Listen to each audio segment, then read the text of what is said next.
राधे राधे दोस्तों। हम लोग अक्सर ये बातें करते हैं, भगवान क्या है, परमात्मा कौन है। परमात्मा या भगवान है एक पॉजिटिव कलेक्टिव एनर्जी। भगवान सबके लिए एक सा सोचता है। भगवान एक शून्य है, एक ऐसी एनर्जी है जो सबके लिए एक सी कृपा, पूरे परमात्मा पूरी सृष्टि में एक सी कृपा बरसा रहा है। अक्सर लोग सोचते हैं कि परमात्मा कोई जादूगर है, जैसे हमारे सामने भगवान आए तो वो सोचे हम इसे ये दे दें वो दे दें। ऐसे नहीं होता है। परमात्मा या भगवान वो शक्ति है, जब वो धरती पर आता है तो वो खुद इस पूरी प्रकृति में, पूरे ब्रह्मांड में, हर कण कण में, हर पत्ते में, हर पेड़ में, हर मनुष्य में खुद वो परमात्मा को देखते देखते, परमात्मा का दर्शन करते करते पूरी जिंदगी, और एक अनंत से प्यार का सागर है वो, तो प्यार देते देते वो खुद परमात्मा को प्राप्त हो जाता है। कोई वो जादूगर नहीं है कि वो आए और ऐसे करके कोई जादू दिखाए। वो खुद प्रकृति में होते हुए जादू को देखता है। जैसे वो अनार देखेगा तो वो अनार को देखता रहेगा कि अनार में पर्दे किसने लगाए। वो जो गोला जो इतना ऊपर जाता है उसमें पानी कौन भरता है, पानी में मिठास कौन भरता है।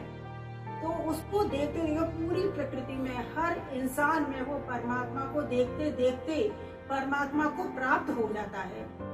परमात्मा एक पॉजिटिव कलेक्टिव एनर्जी है। परमात्मा एक बिल्कुल शून्य में रहता है, पूरा ब्रह्मांड उसके लिए एक है। परमात्मा वो शून्य है कि जिसके साथ वो खड़ा हो जाए वो व्यक्ति की इम्पोर्टेंस बढ़ जाती है, और परमात्मा जिस व्यक्ति के साथ हट जाए वो वही खत्म हो जाता है। परमात्मा ये है।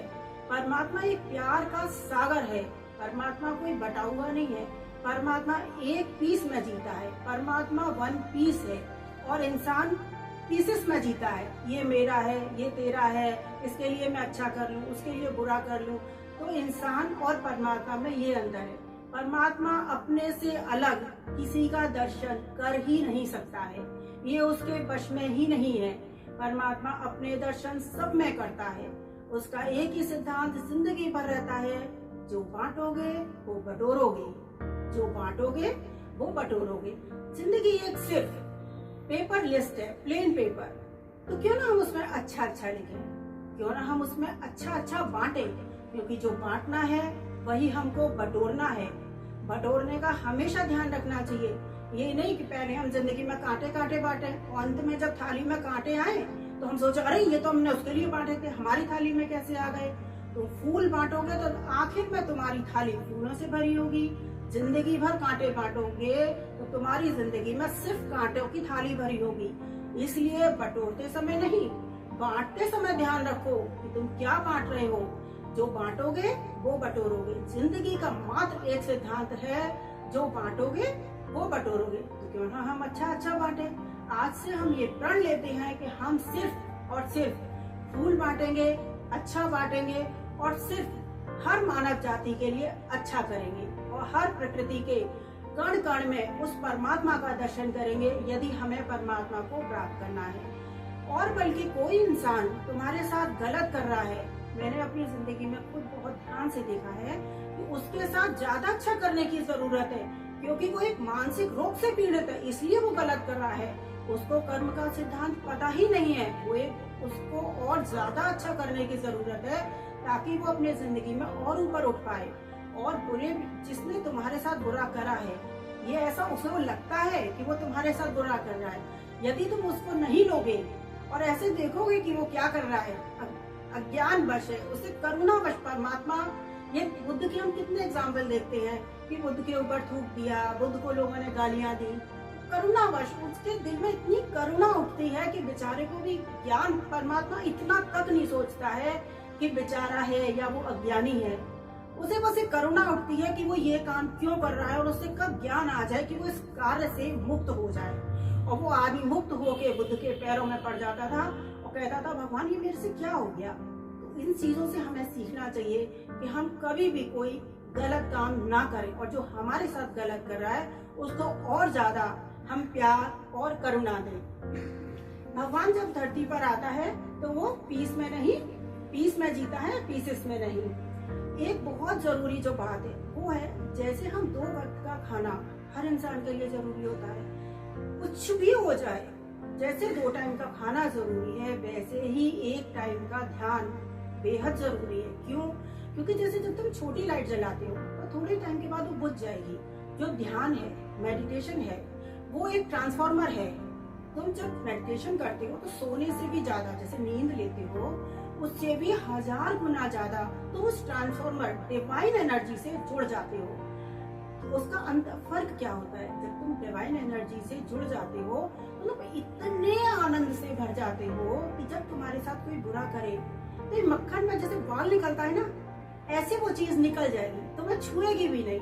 और जो तुम ध्यान से बहुत दूर सूखे रूखे सूखे होंगे, अहंकार जो है वो एक फोड़े की तरह है, तुम्हें जरा सी भी कोई बात होगी तो चुप जाएगी, तुम तिलमिला जाओगे। इसलिए मेडिटेशन बहुत जरूरी है।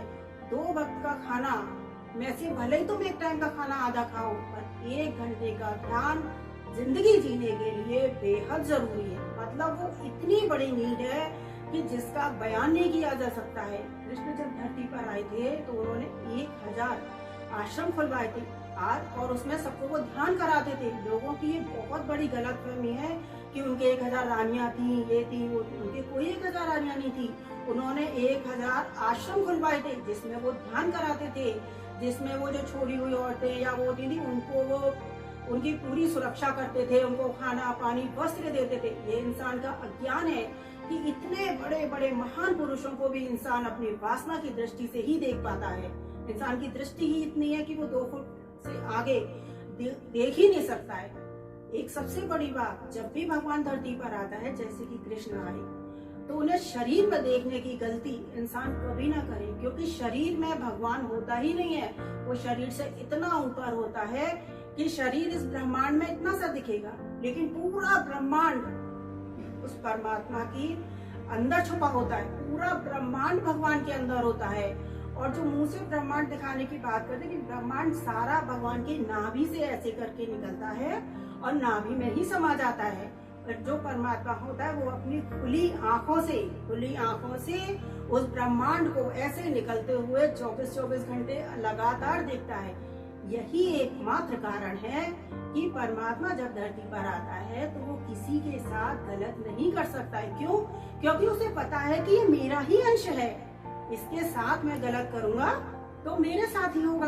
और दूसरी चीज होती है कि जब तुम गलत करने की किसी के साथ भी सोचोगे तो तुम्हारी आत्मा उस समय बहुत कमजोर हो जाती है। यानी तुम कमजोर होते हो तो क्यों ना हम अच्छा करें और अपनी आत्मा को बहुत ज्यादा हम उसको आत्मा को बहुत ज्यादा हम मजबूत करें, प्यार से भरें, आनंद से भरें और हर आत्मा में हम परमात्मा का दर्शन करें। एक चीज जो इंसान को बहुत ध्यान में रखनी चाहिए, इंसान ने ये चीज सीख ली, वो जिंदगी में कभी गलत काम करने की सोचेगा भी नहीं। आपको पता है, आप मात्र एक दिन जो जिंदगी का जीते हैं उसमें आप 1 करोड़ लोगों की सेवा लेते हैं। आप सुबह उठकर देखिए, सबसे पहले माना आपने पानी पिया तो पानी का देखिए आप गिलास, जो आपने गिलास उठाया, कम से कम 100 लोगों की इसमें सेवा है। फिर पानी जो नल से आया उसमें 1000 लोगों की सेवा है। आपने आरओ में करा फिल्टर या किसी में करा, उसमें हजारों लाखों लोगों की सेवा है। फिर आपने चाय बनाई, आपको पता है चाय की पत्ती किसने उगाई?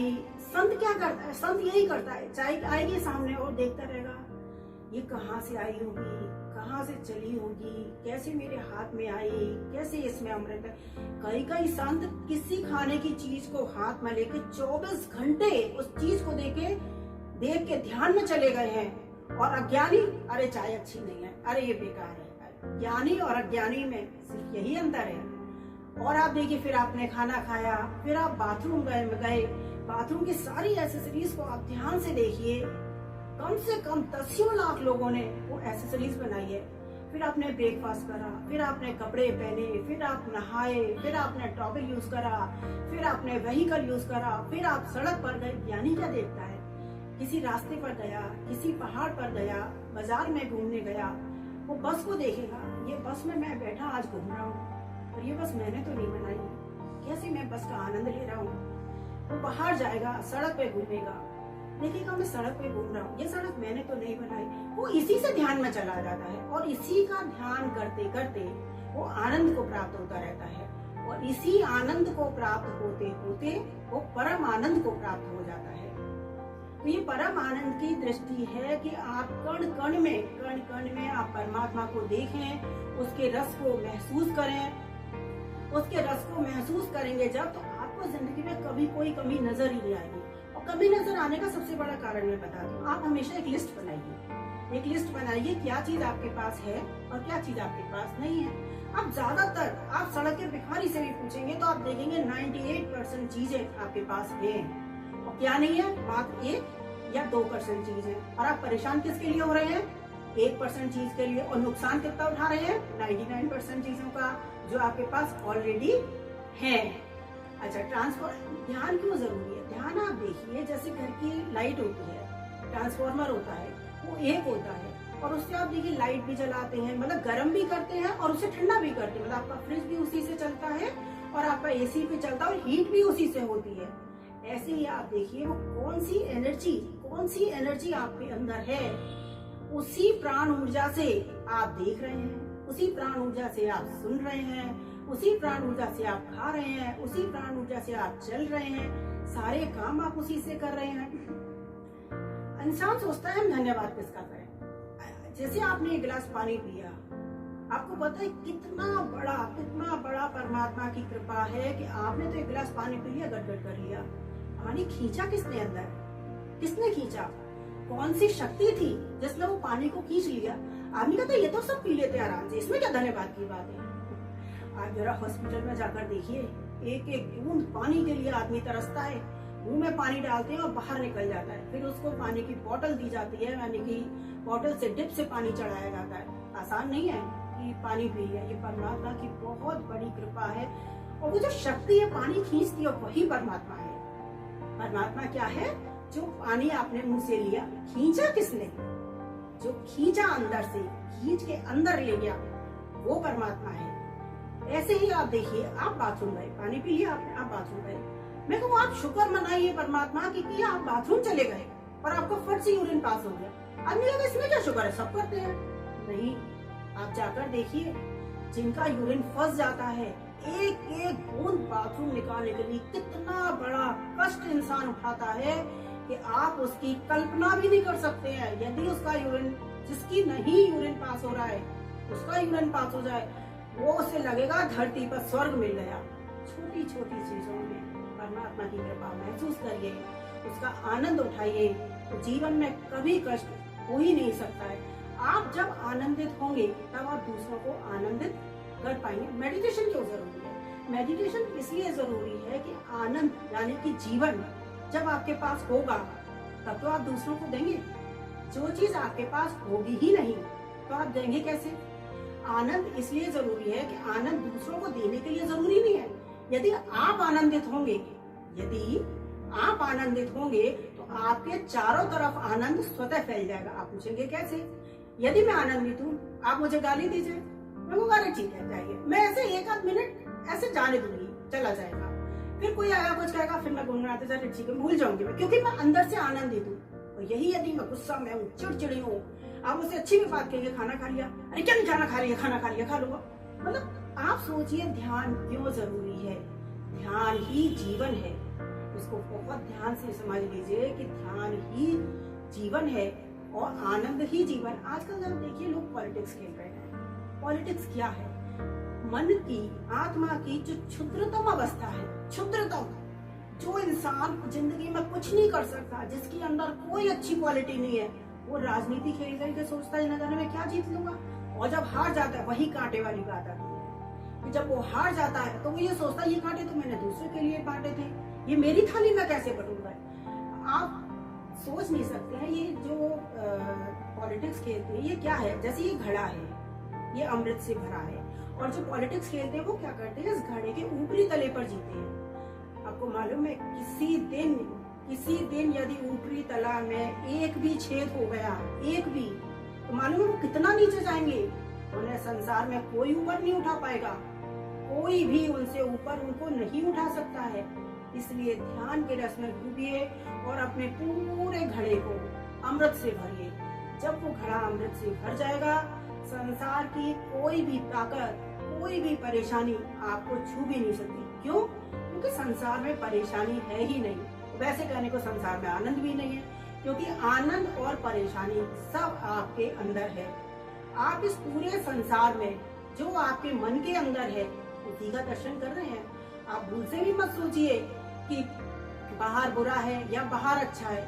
जहाँ यदि संसार में 700 करोड़ लोग हैं, तो आप ये ध्यान से देखिए, आज से देखना शुरू करिए। सारे संसार को लोग 700 करोड़ दृष्टि से इस संसार को देख रहे हैं। सबकी दृष्टि आपको देखने की अलग है और इस संसार को 700 करोड़ लोग 700 करोड़ ही दृष्टि से देख रहे हैं। तो इसलिए अपने मन की भावना को बदलिए, अपने मन को देखिए।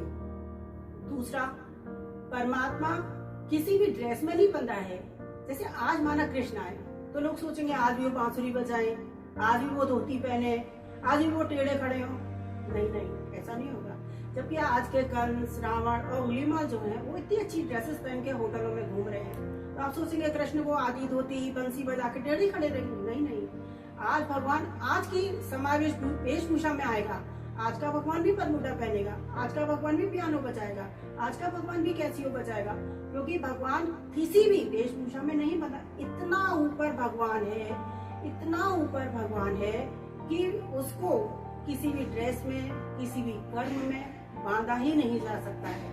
सच पूछो तो भगवान खुद अपनी डेफिनेशन लिखने में इतना असमर्थ है, इतना क्यों? अच्छा, इसका भी एक कारण है। भगवान प्यार का सागर है और शब्द और शब्दावली एक चम्मच है, और इंसान का जो दिमाग है वो है उल्टी चम्मच, जिसमें एक बूंद भी नहीं टिकता है। तो वो भगवान को समझ पाएगा, क्योंकि वो इतना बड़ा प्यार का सागर है। जैसे ये संसार में आप जितने भी सागर देखेंगे ना वो छोटे हैं, क्योंकि सारा ब्रह्मांड प्यार के सागर पूरा वो परमात्मा का स्वरूप है। मतलब परमात्मा के आपके दिल में पूरे ब्रह्मांड के लिए बेहद प्यार का सागर है।